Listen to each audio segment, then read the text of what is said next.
Don't be too quick. It is not too quick for me. Shri Raghav Chadda, 14 minutes. 1-4. Sir, आज मैं सिर्फ 2 करोड़ दिल्ली वासियों की ओर से नहीं बल्कि 135 करोड़ भारतवासियों की ओर से बोलने के लिए खड़ा हुआ हूँ। सर, इससे ज़्यादा असंवैधानिक, गैर कानूनी कागज़ का टुकड़ा एक बिल के माध्यम से शायद ही आज से पहले कभी संसद भवन के भीतर लाया गया होगा। और अपना वक्तव्य शुरू करने से पहले मैं महाभारत के एक अंश का वर्णन करना चाहूँगा जिसे रामधारी सिंह दिनकर ने एक बहुत ही महत्वपूर्ण कविता में लिखकर बताया है, जिसमें भगवान श्री कृष्ण एक शांति दूत बनके पांडवों की ओर से हस्तिनापुर जाते हैं शांति का प्रस्ताव लेकर। कवि लिखते हैं, मैत्री की राह बताने को, सबको सुमार्ग पर लाने को, दुर्योधन को समझाने को, भीषण विध्वंस बचाने को, भगवान हस्तिनापुर आए, पांडव का संदेशा लाए। भगवान कहते हैं, दो न्याय अगर तो आधा दो, पर इसमें भी यदि बाधा हो तो दे दो केवल 5 ग्राम, रखो अपनी धरती तमाम, हम वहीं खुशी से खाएंगे, परिजन पर हंसी ना उड़ाएंगे। पर दुर्योधन वो भी दे ना सका, आशीष समाज की ले ना सका, उल्टा हरि को बांधने चला, जो असाध्य था उसे साधने चला, जब नाश मनुष्य पर छाता है पहले विवेक मर जाता। सर, इसमें दिल्ली बिल का सार है। सर, हम न्याय की गुहार लगाने आपके सामने आए हैं, अपने हक मांगने आए हैं, अपने हक से ज्यादा मांगने नहीं आए। सर, मैं अपने वक्तव्य को 3 भाग में बांटता हूं। पहला कि यह बिल कैसे एक राजनीतिक धोखा है, पॉलिटिकल फ्रॉड है। दूसरा, यह कैसे एक संवैधानिक पाप है, कॉन्स्टिट्यूशनल सिन है। और तीसरा कि यह एडमिनिस्ट्रेटिव लॉकजैम यानी कि प्रशासनिक गतिरोध दिल्ली में कैसे पैदा कर देता है। सर, पहला राजनीतिक धोखा, यह कहानी है सर 1977 से लेकर 2015 की। लगभग 40 साल का लंबा संघर्ष भारतीय जनता पार्टी ने दिल्ली में पूर्ण राज्य का दर्जा स्थापित करने के लिए किया। 1977 में जब 3rd मेट्रोपॉलिटन काउंसिल दिल्ली में था, उसमें जनता पार्टी की सरकार थी। उन्होंने मता पास कर कहा कि दिल्ली को पूर्ण राज्य का दर्जा बनाएंगे। लगातार पूर्ण राज्य की दर्जे की मांग करते करते करते करते ये 1989 का लोकसभा का मैनिफेस्टो मैं बीजेपी का लाया हूं। 1989 के मैनिफेस्टो में पेज नंबर 361 पे पॉइंट नंबर 10 पे ये कहते हैं, grant statehood to UT of Delhi. यानी कि 1989 से लेकर लगातार ये लोग दिल्ली को पूर्ण राज्य का दर्जा दिलाने की मांग करते रहे। यहां तक कि जब 1991 में कांग्रेस की सरकार ने दिल्ली में विधानसभा का गठन किया, उससे भी ना पर्याप्त मानते हुए लाल कृष्ण आडवाणी जी, मदन लाल खुराना जी सबने बयान दर्ज कराए कि यह भी दिल्ली के साथ न्याय नहीं है, दिल्ली को पूर्ण राज्य का दर्जा मिलना चाहिए और हम इसके लिए आंदोलन चलाएंगे। और लगातार इन लोगों ने संघर्ष किया, आंदोलन किया। सर, 1999 में फिर अपने मैनिफेस्टो में बीजेपी ने, ये 1999 का मैनिफेस्टो है, ये जारी कर कहा कि हम दिल्ली को पूर्ण राज्य का दर्जा देंगे। Page number 132 point number 31, we will give full statehood to Delhi. Sir, इन लोगों ने बड़ा आंदोलन चलाया, संघर्ष किया, सड़कों पे लाठियां खाई, न जाने क्या क्या किया दिल्ली को पूर्ण राज्य का दर्जा दिलाने के लिए। और अंततः वो दिन आया जिस दिन वाजपेयी सरकार के उप प्रधानमंत्री आदरणीय लाल कृष्ण आडवाणी जी इस सदन के भीतर एक बिल लाए, द कॉन्स्टिट्यूशनल अमेंडमेंट बिल 2003, जो दिल्ली को पूर्ण राज्य का दर्जा देता है। यह बिल आडवाणी जी इस सदन के भीतर लाए और कहा कि दिल्ली को अधिकार देने की जरूरत है, दिल्ली को पूर्ण राज्य का दर्जा भाजपा दिलाएगी। यहां भी बात खत्म नहीं होती सर। इसके बाद 2013 के अपने मैनिफेस्टो में बीजेपी ने कहा हम पूर्ण राज्य का दर्जा देंगे।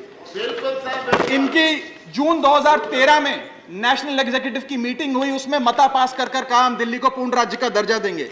यहां तक कि इनके सांसद डॉक्टर हर्षवर्धन ने बयान दिया कि जब आदरणीय नरेंद्र मोदी जी देश के प्रधानमंत्री बनेंगे हम दिल्ली को पूर्ण राज्य का दर्जा देंगे। ये इन सब ने सर लगातार बातें कही और दिल्ली को पूर्ण राज्य का दर्जा दिलाने की मांग लगातार भारतीय जनता पार्टी दिल्ली वालों के सामने रखती रही। सर, ये बिल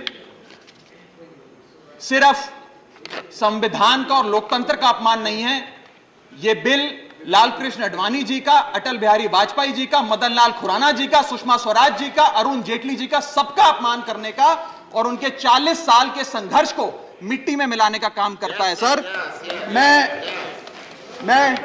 मैं माननीय गृह मंत्री जी का बयान लोकसभा में सुन रहा था। उन्होंने कहा कि नेहरू जी ने, पंडित नेहरू ने यह बात रखी थी कि दिल्ली को पूर्ण राज्य का दर्जा नहीं मिलना चाहिए। मैं माननीय गृह मंत्री जी से कहना चाहता हूं, नेहरूवादी मत बनिए, आडवाणीवादी बनिए, वाजपेयीवादी बनिए और दिल्ली को पूर्ण राज्य का दर्जा देने का आज आपके पास ऐतिहासिक मौका है। दिल्ली को पूर्ण राज्य का दर्जा दीजिए। सर, इस बिल को लाने का असल कारण क्या है? यह बिल क्यों लाया गया है? पिछले 25 साल में दिल्ली में 6 बार विधानसभा के चुनाव हुए। 6 के 6 चुनाव भारतीय जनता पार्टी बुरी तरीके से हारी।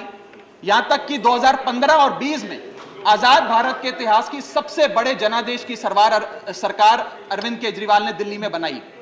क्योंकि ये पिछले 25 साल चुनाव नहीं जीत पाए और अरविंद केजरीवाल और आम आदमी पार्टी के आने के बाद ये जानते हैं कि अगले 25 साल भी ये लोग चुनाव नहीं जीत पाएंगे, तो सरकार को नष्ट करने का काम कर रहे हैं। ना रहेगी सरकार और ना रहेगा चुनावों का महत्व, ना रहेगा बांस, ना बजेगी बांसुरी। लेकिन मैं आज इस मंच से भाजपा से अनुरोध करूंगा कि कम से कम लालकृष्ण आडवाणी जी को न्याय दीजिए, कम से कम उनकी इच्छा पूरी करिए, दिल्ली को पूर्ण राज्य का दर्जा दीजिए। सर, मेरा दूसरा भाग कि कैसे यह बिल एक संवैधानिक पाप है। सर, पहली चीज, ये abuse of ordinance making powers है, आर्टिकल 123 जो संविधान का देता है। संविधान ये कहता है, और वाईवी चंद्रचूड़ साहब का AK Roy versus union of India एक बड़ा महत्वपूर्ण लैंडमार्क जजमेंट है, जिसने कहा कि ऑर्डिनेंसेस सिर्फ आपातकालीन और विषम परिस्थितियों में लाए जाएंगे। ऐसी कौन सी आपातकालीन और विषम परिस्थितियां आ गई कि आपको सुप्रीम कोर्ट के फैसले को 8 दिन के भीतर बदलना पड़ गया? दूसरा सर, देखिए सर,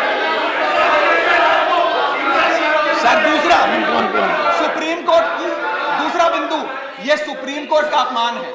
सुप्रीम कोर्ट के फैसले को 8 दिन के भीतर 5 जजों के संवैधानिक पीठ के सर्वसम्मति के फैसले को बदल के आज भारतीय जनता पार्टी ने एक मैसेज दिया है कि हम सुप्रीम कोर्ट को भी चैलेंज करते हैं, सुप्रीम कोर्ट के फैसले को भी नहीं मांगते।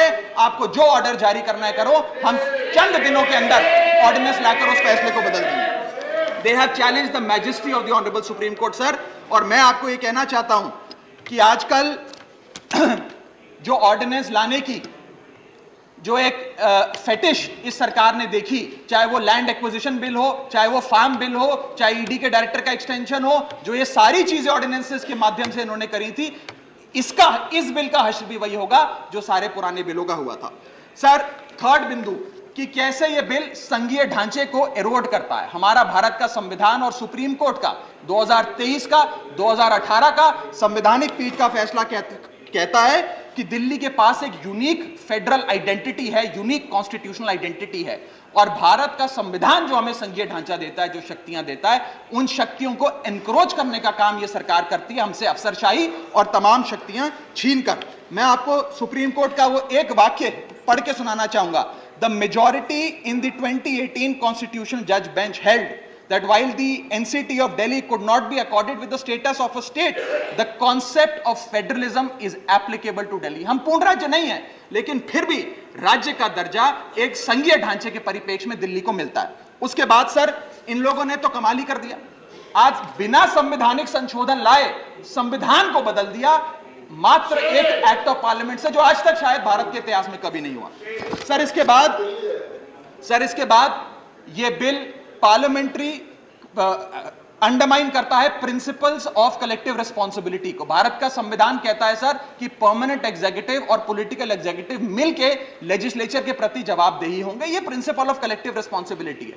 इसमें से परमानेंट एग्जीक्यूटिव यानी कि अफसरशाही को छीनकर ये पूरी तरीके से कलेक्टिव रिस्पांसिबिलिटी का प्रिंसिपल, जिसपे सरकारें चलती हैं देश में, उसे ध्वस्त करता है। और आखिरी बिंदु, संवैधानिक अपराध का, ये ट्रिपल चेन ऑफ अथॉरिटी को तार तार करता है sir. Triple chain of accountability ये होती है कि अफसरशाही की जवाबदेही मंत्री को, मंत्री की जवाबदेही लेजिस्लेचर को, और लेजिस्लेचर की जवाबदेही जनता को। इसमें से अगर आप अफसरशाही हटा देते हो तो फिर जवाबदेही की जो ये ट्रिपल चेन ऑफ अकाउंटेबिलिटी ध्वस्त हो जाती है। तो ये काम करके संवैधानिक अपराध एक प्रकार से सरकार ने किया है। सर मेरा आखिरी भाग, ये कैसे एक एडमिनिस्ट्रेटिव हाराकिरी, एक एडमिनिस्ट्रेटिव गतिरोध पैदा करता है। ये कहता है सिर्फ उपराज्यपाल ही ट्रांसफर पोस्टिंग करेंगे एक समिति के माध्यम से, यानी कि अफसर अब मुख्यमंत्री की नहीं सुनेगा, मंत्रियों की नहीं सुनेगा। अगर अब दिल्ली में किसी के घर में बिजली नहीं आ रही, पानी नहीं आ रहा, किसी के बच्चे का स्कूल में दाखिला नहीं हो रहा, तो वो उपराज्यपाल के पास जाएगा, अपने मंत्री मुख्यमंत्री के पास नहीं जाएगा। क्या लोग जानते हैं उपराज्यपाल कहां रहता है? उपराज्यपाल कौन सी विधानसभा से चुनाव लड़ा, उपराज्यपाल ने कौन सा चुनाव जीता? लेकिन सारी शक्तियां एक चुनी हुई सरकार से निकालकर उपराज्यपाल को देता है। यह आगे कहता है सर ये बिल कि हम एलजी को सोल डिस्क्रिशन देते हैं, स्वयं के विवेक से फैसले लेने की तमाम शक्तियां। आज तक उपराज्यपाल और गवर्नर काउंसिल ऑफ मिनिस्टर्स की एड एंड एडवाइस से बाध्य थे, लेकिन यह बिल उपराज्यपाल को सुपरसीडिंग पावर देता है। आगे सर यह बिल जितने भी ब्यूरोक्रेट्स हैं उन्हें एक जुडिशियल अथॉरिटी बना देता है। यह कहता है अफसरशाही तय करेगी कि मंत्री का फैसला सही है कि मंत्री का फैसला गलत है, और अगर अफसर को मंत्री का कोई फैसला पसंद नहीं आया तो अफसर मंत्री का फैसला लागू करने से मना कर सकते हैं। और सर यह बिल अथॉरिटी, कमीशंस और कॉरपोरेशंस बनाने की, तमाम गठन करने की, नियुक्ति करने की शक्तियां सारी की सारी केंद्र सरकार को दे देता है, यानी कि सरकार की चाबी एक प्रकार से केंद्र सरकार को हाथ में पकड़ा देता है। सर माननीय गृह मंत्री जी ने कहा था कि आम आदमी पार्टी एक सुपारी सी जितनी पार्टी है, एक सुपारी जितनी छोटी सी पार्टी है। सर ये वो सुपारी जितनी पार्टी है जो आजाद भारत के इतिहास का फास्टेस्ट ग्रोइंग पॉलिटिकल स्टार्टअप कहलाती है। ये वो सुपारी जितनी पार्टी है जिसने 3 बार भाजपा को दिल्ली में हराया और 2 बार 2015 और 20 में आजाद भारत के इतिहास की सबसे बड़ी जनादेश की सरकार बनाई। ये वो सुपारी जितनी पार्टी है जिसने पंजाब में भाजपा को लगभग शून्य पर लाकर खड़ा कर दिया। ये वो सुपारी जितनी पार्टी है जो 10 साल में राष्ट्रीय पार्टी बनी। ये वो सुपारी जितनी पार्टी है जिसके 161 विधायक और 11 सांसद है। और ये वो सुपारी जितनी पार्टी है जिसका काम देखने के लिए first lady of United states of America और यूनाइटेड जनरल के पूर्व प्रमुख बान की मून आते हैं। सर मैं आज अपने साथी जो आंध्र प्रदेश और उड़ीसा की सरकार चलाते हैं उन्हें कहना चाहूंगा, आपकी जरूर कुछ मजबूरियां रही होंगी जिसके चलते आपने ये फैसला लिया इस सरकार के इस बिल का समर्थन करने में। कुछ तो मजबूरियां रही होंगी, यूं ही कोई बेवफा नहीं होता। लेकिन मैं आपको कहना चाहता हूं कि आग जब लगेगी तो बहुत दूर तक जाएगी। राहत इंदौरी साहब का एक बड़ा महत्वपूर्ण शेर है, अगर खिलाफ है होने दो, जान थोड़ी है, ये सब धुआं है, आसमान थोड़ी है, लगेगी आग तो आएंगे कई घर जद में, यहां सिर्फ हमारा मकान थोड़ी है। लेकिन जब आपके घर में आग लगेगी आम आदमी पार्टी आपके साथ खड़ी होगी, मैं आपको विश्वास दिलाता हूं। और सर मैंने अपनी बात शुरू करी थी महाभारत के एक अंश से, मैं समाप्त भी महाभारत के एक अंश से करूंगा। सर बीच कुरुक्षेत्र के मैदान में जब युद्ध प्रारंभ होने वाला था तो युधिष्ठिर ने शंखनाद करने से पहले एक घोषणा करी और कहा कि यह धर्म की लड़ाई है। मेरी सेना में खड़े मेरे पीछे जितने योद्धा हैं, अगर उन्हें लगता है कि धर्म मेरे साथ नहीं कौरवों के साथ है तो मेरी सेना छोड़कर सामने वाली मेरे दुश्मन की सेना में जाकर खड़े हो जाएं, उनकी ओर से युद्ध करें। और अगर कौरव सेना में कोई योद्धा है जिसे लगता है कि धर्म युधिष्ठिर के साथ है, पांडवों के साथ है, तो आप कौरवों की सेना छोड़कर मेरी सेना में आइए, मैं बाहें फैलाकर आपका स्वागत करूंगा। उस समय कौरवों का एक भाई युयुत्सु कौरव सेना छोड़कर पांडवों की ओर आया और पांडवों की ओर से युद्ध लड़ा। मैं उसी बात का जिक्र करते हुए आज इस सदन में बैठे तमाम सांसदों को कहना चाहता हूं, राज्यसभा काउंसिल ऑफ स्टेट्स है, हम लोग काउंसिल ऑफ स्टेट्स है, जहां ज्यादा जिम्मेदारी बनती है राज्यों के हकों की, अधिकारों की रक्षा करने की। मैं मांग करता हूं आज आप लोग पार्टी लाइन से ऊपर उठकर, विचारधारा से ऊपर उठकर संविधान को बचाने के लिए, लोकतंत्र को बचाने के लिए इस बिल को हराइए। आज ये इतना असंवैधानिक और गैर कानूनी बिल अगर ये सफल हो गया तो हो सकता है आज के बाद आने वाले समय में ये लोग देश में चुनाव ही ना कराएं, चुनावी प्रक्रिया को खत्म करने से। बहुत बहुत शुक्रिया। Doctor Sasmit Patra, thank you. 12 minutes. Honourable chairman sir.